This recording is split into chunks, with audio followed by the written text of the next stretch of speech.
للہ وکفا وسلام علی عبادہ الذین اصطفیٰ اما بعد اعوذ باللہ من الشیطان الرجیم بسم اللہ الرحمن الرحیم ان الصلاۃ تنہی عن الفحشاء والمنکر سبحان ربک رب العزۃ عما یصفون وسلام علی المرسلین والحمد للہ رب العالمین اللہم صلی علی سیدنا محمد وعلی آل سیدنا محمد وبارک وسلم۔ دین اسلام کی بنیاد 5 ستونوں پر ہے۔ بنی الاسلام علی 5، ان میں پہلا ہے کلمہ، یہ ایمان ہے بندے کا۔ اس کے بعد بڑا عمل ہے نماز۔ نماز ایسا عمل ہے کہ جس کو اللہ نے اپنے محبوب کو عرشوں پہ بلا کر وہاں پہ فرض فرمایا، اور قیامت کے دن سب سے پہلے نماز کے بارے میں پوچھا جائے گا۔ روز محشر کے جہاں گداز بود اولی پرسش نماز بود۔ نماز کی اہمیت اتنی ہے کہ بندے کی جان کا مسئلہ بنا ہوتا ہے، اس وقت بھی نماز معاف نہیں۔ دشمن سے قتال ہو رہا ہے، جنگ ہو رہی ہے، نماز کا وقت ہو گیا، شریعت کہتی ہے آدھے بندے دشمن سے لڑیں، آدھے پیچھے ہٹ کے اپنی صلاۃ خوف ادا کریں، پھر پیچھے والے آ کے لڑیں اور دوسرے اپنی نماز ادا کریں۔ جب خون بہ رہا ہے، کشتوں کے فشتے لگ رہے ہیں، جانیں جا رہی ہیں، اس وقت بھی جس عمل میں معافی نہیں، اس عمل کی اللہ کے ہاں کتنی بڑی اہمیت ہوگی۔ پھر نماز کا حکم بچے کو بچپن میں ہی دے دیا جاتا ہے۔ اللہ کی عجیب شان۔ بچہ پیدا ہوتا ہے تو ایک کان میں اذان اور دوسرے میں اقامت کہی جاتی ہے۔ علماء نے اس کے کئی مقاصد بتائے ہیں۔ ایک مقصد تو یہ کہ بچے کے ذہن میں اللہ کی بڑائی اور کبریائی شروع سے ہی ڈال دی جائے۔ اللہ اکبر، اللہ تعالیٰ سب سے بڑے ہیں، اللہ کی عظمت کو بچے کے دماغ میں پہنچا دیا جائے۔ اور دوسرا یہ فائدہ بھی ہے کہ بچے کو یہ سمجھا دیا جائے کہ تیری زندگی کی اذان بھی ہو گئی، اقامت بھی ہو گئی۔ اب جتنی دیر نماز پڑھنے میں ہوتی ہے، اتنی دیر تیری زندگی ہے، جیسے ہی تو فوت ہوگا تیری نماز جنازہ قائم ہو جائے گی۔ لہذا دنیا میں تو مختصر وقت کے لیے آیا ہے، سنبھل کے زندگی گزارنا۔ اور تیسرا علماء نے یہ بھی اس کا معنی بتایا کہ اصل میں بچے کو حکم دینا ہی مقصد تھا۔ وہی وہ تو چھوٹا بچہ ہے، ناسمجھ ہے، بھلے ناسمجھ سے ہی حکم تو دے دیا جاتا ہے۔ چھوٹا بچہ ہوتا ہے، ماں باپ کہتے ہیں جی ہم نے ڈاکٹر بنانا ہے، پائلٹ بنانا ہے۔ وہی پائلٹ اور ڈاکٹر تو بڑا ہو کے بنے گا، مگر ماں باپ ذہن میں ڈال دیتے ہیں۔ اللہ تعالیٰ نے بھی یہی حکم دیا کہ میرے بندے کے ذہن میں یہ ڈال دو کہ تم نے اپنے وقت پہ بالغ ہونا ہے اور نماز تمہارے پر فرض ہوگی، لیکن بتا تمہیں ابھی رہے۔ چنانچہ حضرت عیسیٰ علیہ السلام نے یہی تو کہا تھا کہ والسلام علیہ یوم ولدت و یوم اموت و یوم ابعث حیا، اور فرمایا کہ وأوصانی بالصلاۃ والزکاۃ، اور مجھے حکم دیا گیا ہے نماز کا اور زکوٰۃ ادا کرنے کا۔ بچے ہیں نا، گود میں ہیں ماں کے، اس وقت سے یہ حکم شروع ہو جاتا ہے۔ تو بچے کو بتا دیا جاتا ہے کہ تمہیں اپنی زندگی میں ایک اہم عبادت کرنی ہے جس کو نماز کہتے ہیں، لہذا تمہیں بتا رہے ہیں کہ اس کے لیے مینٹلی پریپیئر ہو جاؤ۔ اللہ کے حبیب صلی اللہ علیہ وسلم جب معراج پر تشریف لے گئے تو کتابوں میں لکھا ہے کہ نبی علیہ السلام کو اللہ کے سامنے حاضری نصیب ہوئی، اور یہ قرب اتنا قرب تھا کعبہ قوسین او ادنا، جیسے ایک کمان کے 2 سرے ہوتے ہیں، کتنے قریب ہوتے ہیں، اتنا یا اس سے بھی تھوڑا، اتنا فاصلہ تھا.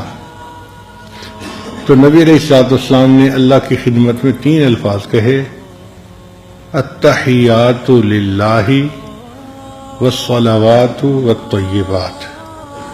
التحیات کہتے ہیں قولی عبادتیں، زبان سے جو ہم اللہ کی تعریفیں کرتے ہیں، اللہ کی حمد بیان کرتے ہیں، اس کو تحیات کہتے ہیں.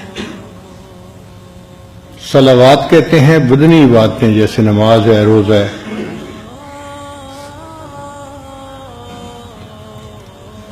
والطیبات، اور طیبات کہتے ہیں مالی عبادتوں کو. تو 3 عبادتیں ہیں. نبی علیہ السلام نے کہا کہ یہ تینوں عبادتیں اللہ ہی کے لیے ہیں. یہاں پر طالب علم کے ذہن میں سوال پیدا ہوتا ہے کہ شریعت نے کہا جہاں 2 بندے ملیں ایک دوسرے کو السلام علیکم کہیں، اور سلام کی اتنی اہمیت ہے کہ نبی صاحب نے فرمایا افشوا السلام بینکم، تم آپس میں سلام کو پھیلاؤ، زیادہ سلام کیا کرو. تو نبی علیہ السلام نے سلام کیوں نہیں کیا؟ علماء نے جواب لکھا کہ ہم جو سلام کرتے ہیں تو ہم دوسرے کے لیے سلامتی مانگتے ہیں، پریشانیوں سے، مصیبتوں سے، بلاؤں سے. اللہ آپ کو سلامت رکھے، بچا کے رکھے. اللہ تعالیٰ تو خود سلام ہے، ان کو کسی پریشانی سے نہیں بچنا، ان کو کسی سے حفاظت کی ضرورت نہیں. تو اللہ تعالیٰ کے سامنے السلام علیکم کہنا پاسبل نہیں تھا. چنانچہ نبی السلام نے اللہ تعالیٰ کی تعریفیں کی اور تعریفوں کا حق ادا کر دیا. اے اللہ، میری قولی عبادتیں، میری بدنی عبادتیں اور میری مالی عبادتیں ساری کی ساری صرف تیرے لیے ہیں. اب 3 الفاظ میں نبی السلام نے گفتگو کا آغاز کیا. اللہ نے 3 الفاظ میں ہی جواب دیا: السلام علیک ایھا النبی ورحمۃ اللہ وبرکاتہ. تو 3 کے جواب میں 3 لفظ اللہ نے ارشاد فرمائے.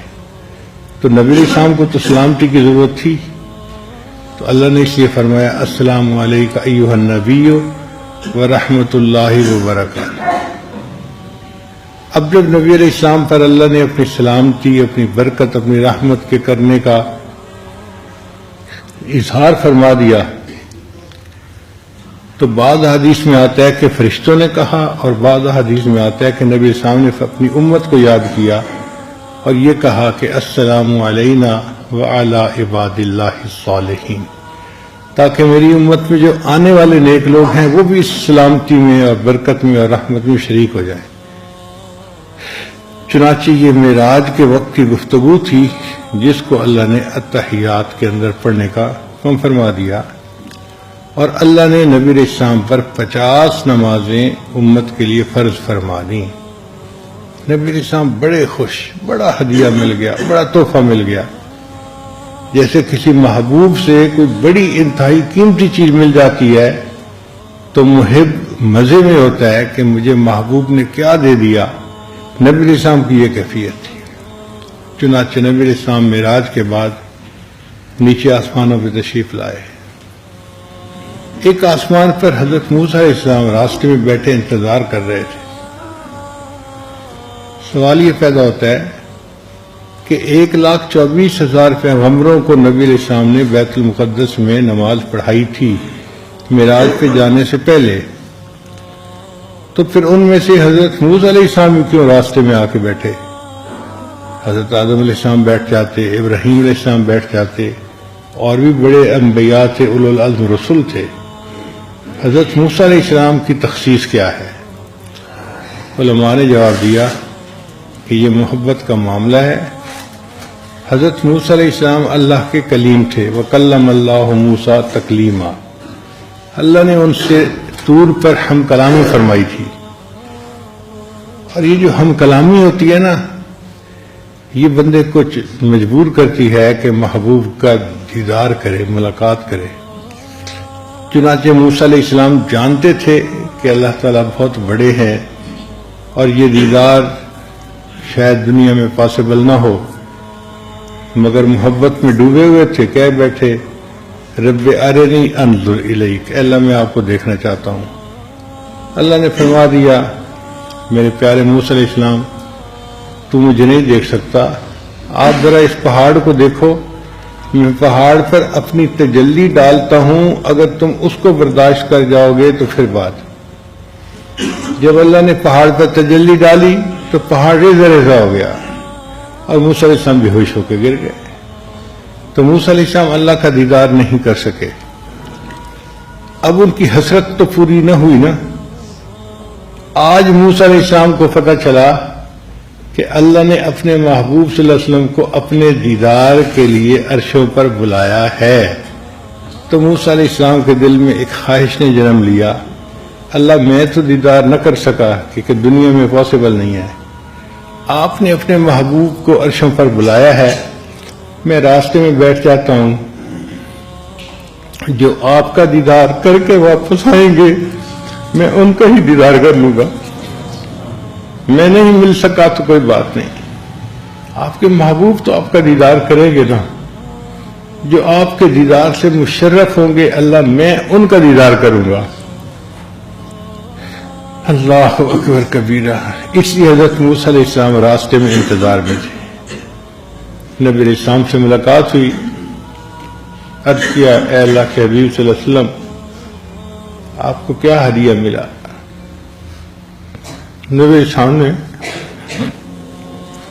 بہت خوشی خوشی بتایا کہ اللہ نے میری امت پر 50 نمازیں فرض کروائی۔ حضرت موسیٰ علیہ السلام نے عرض کیا اے اللہ کے حبیب صلی اللہ علیہ وسلم میری امت پر 2 نمازیں فرض تھیں اور ان کے لیے 2 نمازوں کا پڑھنا بھی مشکل تھا، 50 تو بہت زیادہ ہیں، آپ اللہ کے حضور پھر تشریف لے جائیے اور تھوڑا ڈسکاؤنٹ مانگ لیجئے، کچھ کمی ہو جائے۔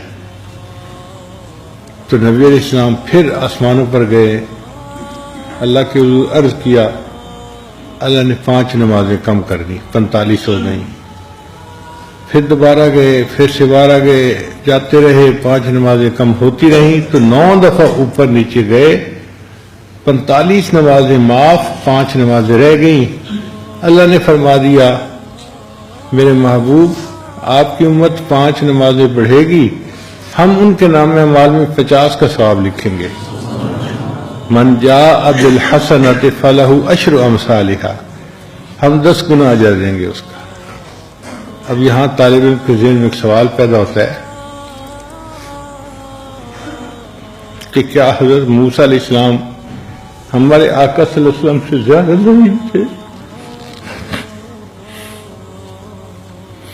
کہ نبی علیہ السلام کو 50 نمازیں زیادہ محسوس نہیں ہوئیں اور موسیٰ علیہ السلام نے نشاندہی کی تو نبی علیہ السلام نے جا کے اس میں تخفیف مانگی؟ تو علماء نے جواب دیا ہے کہ ہمارے آقا صلی اللہ علیہ وسلم موسیٰ علیہ السلام سے زیادہ ذہین تھے، مگر فرق یہ تھا کہ اللہ کے حبیب صلی اللہ علیہ وسلم اس وقت اللہ کی تجلی کا مشاہدہ کر چکے تھے، اور جب محبوب کا جمال بندہ دیکھتا ہے تو پھر اس کا دماغ جو ہوتا ہے وہ پھر کام نہیں کرتا، وہ محبت کے نشے میں ہوتا ہے۔ تو نبی علیہ السلام پر وہ جو دیدار کا نشہ تھا وہ اتنا غالب آ گیا تھا کہ اگر بالفرض اللہ 500 نمازیں بھی فرض فرما دیتے تو نبی علیہ السلام اس کو بھی قبول کر لیتے۔ واقعی یہ عشق ایسی چیز ہے، دیدار کے وقت میں اگر محبوب کچھ مطالبہ کرے تو عاشق ہر قیمت دینے کو تیار ہوتا ہے اس کے لیے۔ اس دیدار کے نعمت کی وجہ سے محبوب کو یہ 50 نمازیں کچھ زیادہ لگی نہیں، آپ تشریف لے آئے، پھر موسیٰ علیہ السلام کے بتانے پر 5 نمازیں کم ہوئیں، 5 نمازیں کم ہوئیں، تو طالب علم کے ذہن میں خیال آتا ہے یہ بھی کیا مسئلہ ہے بھائی، اگر اللہ نے 50 کو 5 بنانی تھی تو ایک ہی دفعہ میں کہہ دیتے، اچھا بھائی میں 45 معاف کرتا ہوں، 5 پڑھ لینا، 50 کا ثواب ملے گا۔ یہ کیا مسئلہ ہے کہ بار بار آ رہے ہیں جا رہے ہیں، آ رہے ہیں جا رہے ہیں، اور 5 نمازیں معاف ہوتی جا رہی ہیں؟ علماء نے اس کا بھی جواب دیا کہ اللہ تعالیٰ چاہتے تو ایک وقت میں ہی 45 نمازیں معاف کر سکتے تھے، مگر اللہ تعالیٰ نے چاہا کہ میرا محبوب بار بار میرے پاس آئے اور مجھے بھی اپنے محبوب کو اتنا قریب بلانے کا موقع بار بار مل جائے۔ جس سے محبت ہو نا تو اس کو ایک دفعہ دیکھنے سے دل نہیں بھرتا، دل چاہتا ہے بار بار بار بار آنا جانا لگا رہے۔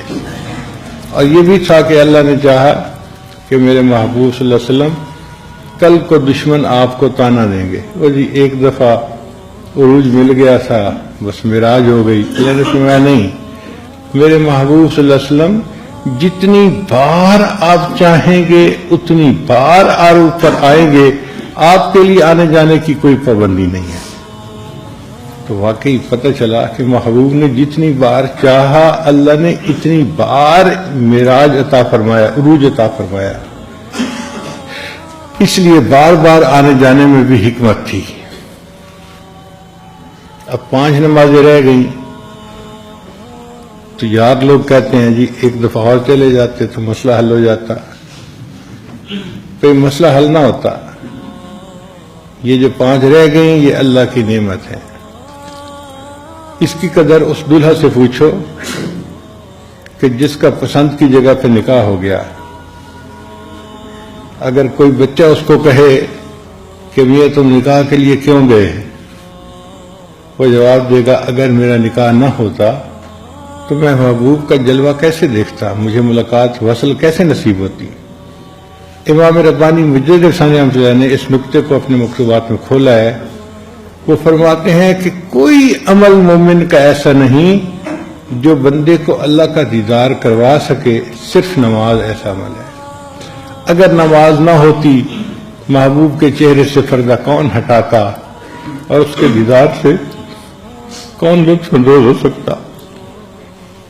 اس لیے شکر ادا کرتے ہیں کہ اللہ نے 5 نمازیں رکھیں اور اس نماز کے صدقے اللہ تعالیٰ جنت میں مومنوں کو اپنا دیدار عطا فرمائیں گے۔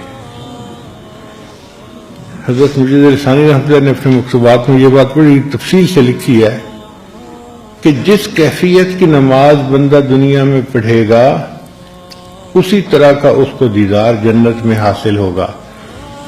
جیسے بندے کی نظر ہوتی ہے نا 6x6، وہ پھول کو دیکھتا ہے تو اس کا رنگ، اس کی رانائی، اس کا ایک ایک ریشہ اس کو نظر آ رہا ہوتا ہے، پوری خوبصورتی نظر آ رہی ہوتی ہے۔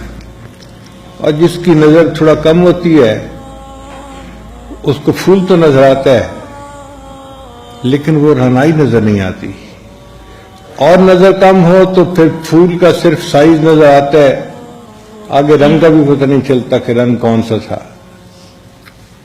اس کا بینائی کے ساتھ تعلق ہے۔ تو نماز میں جتنی یکسوئی ہوگی قیامت کے دن جنت میں بندے کی بینائی اسی قدر ہوگی، اور اتنا ہی اس کو اللہ تعالیٰ کے دیدار کا پھر مزہ اور لطف آئے گا، بغیر کسی پردے کے وہ اللہ کا دیدار کرے گا۔ دنیا میں جتنے خیالات اس کو نماز میں آتے ہوں گے جنت میں دیدار تو ہوگا، مگر اتنا ہی اللہ تعالیٰ کے چہرہ انور کے اوپر تجلیات آ جائیں گی، پردے آ جائیں گے، نورانی پردے آ جائیں گے، جیسے 70,000 پردوں میں اللہ نے تجلی فرمائی تھی۔ تو دلہن کو بغیر گھونگھٹ کے دیکھنا الگ نعمت ہے، گھونگھٹ کے باہر سے دیکھنا الگ نعمت ہے۔ اس لیے مومن کی یہ تمنا ہوتی ہے کہ ہمیں جنت میں اللہ کا دیدار بغیر کسی پردے کے نصیب ہو، ہم اللہ کے جمال کو براہ راست دیکھیں۔ جو ایسا چاہتا ہے اسے دنیا میں وساوس کے بغیر نماز پڑھنی پڑے گی۔ اس لیے نماز کو یکسوئی کے ساتھ پڑھنے کا حکم ہے کہ دنیا کا کوئی خیال اس کے ذہن میں نہ آئے۔ نبی السلام نے ارشاد فرمایا ان تعبد اللہ کأنک تراہ، تم دنیا میں اللہ کی عبادت ایسے کرو جیسے اللہ کو دیکھتے ہو، یہ مشاہدہ ہے۔ فإن لم تکن تراہ فإنہ یراک، اور اگر تمہیں یہ کیفیت حاصل نہیں تو کم از کم اس طرح عبادت کرو کہ اللہ تمہیں دیکھ رہا ہے، محبوب تمہیں دیکھ رہا ہے اور تم یہ عمل کر رہے ہو، تاکہ تمہیں یکسوئی نصیب ہو جائے۔ تو بہرحال نماز کو اس طرح سے ادا کرنے کا ہمیں حکم ہے۔ اب ایک سوال طالب علم کے ذہن میں پیدا ہوتا ہے کہ 5 نمازیں کیوں فرض ہوئیں؟ علماء نے اس کے مختلف جوابات دیے ہیں۔ پہلا جواب تو علماء نے یہ دیا ہے کہ ہر انسان کو اللہ نے حواس 5 عطا فرمائے ہیں، 5 حصے جن کی مدد سے ہم زندگی گزارتے ہیں: دیکھنا، بولنا، سننا، چکھنا، سونگنا اور چھونا۔ یہ طالب علم پرائمری اسکول کے جو ہوتے ہیں ان کو پڑھائی جاتی ہے کہ یہ 5 حواس ہر بندے کو اللہ نے عطا کیے ہیں۔ تو اللہ نے چونکہ 5 بنیادی حواس عطا فرمائے، ان کے شکریہ کے طور پہ اللہ نے 5 نمازیں بھی ادا فرمائیں۔ جو 5 نمازیں پڑھے گا وہ اپنے دیے ہوئے جو حواس کی نعمت ہے ان کا شکر اللہ کے سامنے ادا کرنے والا بن جائے گا۔ بعض علماء نے جواب دیا کہ 5 ضرورتیں بنیادی ہوتی ہیں۔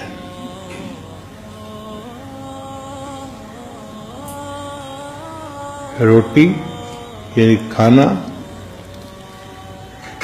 کپڑا، مکان، بیوی اور سواری۔ اور جس بندے کو یہ 5 نعمتیں حاصل ہونا وہ بادشاہ ہوتا ہے۔ چنانچہ قرآن مجید میں اللہ تعالیٰ نے بنی اسرائیل والوں کو حکم دیا وَجَعَلَكُمْ أَنْبِيَاءَ وَجَعَلَكُمْ مُلُوكًا، اے بنی اسرائیل والو، ہم نے تمہارے اندر انبیاء کو بھی بھیجا اور تمہیں بادشاہ بنایا۔ تو ملوکہ کی تفسیر میں مفسرین نے لکھا ہے کہ جس بندے کے پاس 5 نعمتیں ہوں وہ بادشاہ ہوتا ہے۔ کھانا پینا، لباس، مکان، بیوی اور سواری، یہ 5 نعمتیں پانے والا بندہ بادشاہ جیسی زندگی گزارتا ہے۔ آپ غور کیجئے، ہم میں سے آج ہر بندہ بادشاہ والی زندگی گزار رہا ہے، اور عجیب بات کہ ہمارے شکوے ختم ہی نہیں ہوتے، یہ نہ ملا، وہ نہ ملا، یہ نہ ملا، وہ نہ ملا۔ ہمیں اللہ کی نعمتوں کا شکر ادا کرنا چاہیے۔ تو چونکہ 5 نعمتیں ہیں بنیادی جو اللہ نے ہمیں عطا فرمائیں، ان کے بدلے ہم 5 وقت نماز ادا کریں گے تو اللہ تعالیٰ کی نعمتوں کا شکر ادا کرنے والوں میں ہمارا نام بھی شامل ہو جائے گا۔